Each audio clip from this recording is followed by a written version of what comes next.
భద్రాద్రి కొత్తగూడెం జిల్లా కొత్తగూడెంలోని పలు చర్చిల్లో గుడ్ ఫ్రైడేను క్రైస్తవులు భక్తి శ్రద్ధలతో జరుపుకున్నారు. క్రీస్తును స్తుతిస్తూ సామూహిక ప్రార్థనలు చేస్తూ సుమారు 41 రోజులు ఉపవాసం ఉండి శుక్రవారం రోజున స్థానిక పోస్టాఫీస్ సెంటర్లోని సిఎస్ఐ చర్చి నందు ఉదయం నుండి సాయంకాలం వరకు ప్రత్యేక ప్రార్థనలు నిర్వహించారు.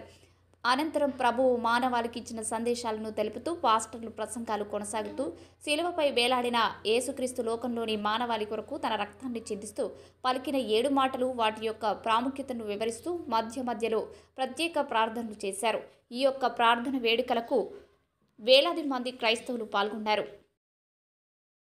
సాయన నేను అయిపోతాను, నా తరపున నేను వెళ్ళిపోతున్నాను, లేదు నాదేదో నాకుంది కదా అనేటటువంటిది కాదు, కానీ నీవు ప్రత్యేకంగా శ్రద్ధ చూపవలసిన విధం ఉందని ఇక్కడ తెలియజేస్తూ ఉంటుంది. మనం చదువుదాం. ఫిలిప్పీలకు రాసిన పత్రిక 2వ అధ్యాయము 4వ వచనాన్ని చూసుకుందాం. ఫిలిప్పీలకు రాసిన పత్రిక ఎంతవరకు శ్రద్ధాసక్తులు చూపగలుగుతున్నామో, ఎంతవరకు వారి యొక్క అభ్యున్నతి కొరకు, వారి యొక్క భవిష్యత్తు కొరకు, వారి యొక్క క్షేమం కొరకు మనం ఏ విధమైనటువంటి సహకారమును అందించగలుగుతున్నాము కదా.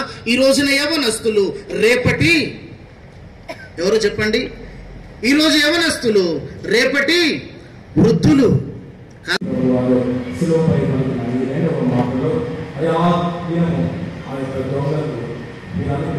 ఒక దొంగ రాజు ఉండవచ్చు. చిన్నప్పటి నుండి అమ్మ చేతి వంట నుంచి మనం ఎదిగేంత వరకు కూడా ఏదో ఒక సందర్భంలో వితౌట్ ప్రయర్ పర్మిషన్, అంటే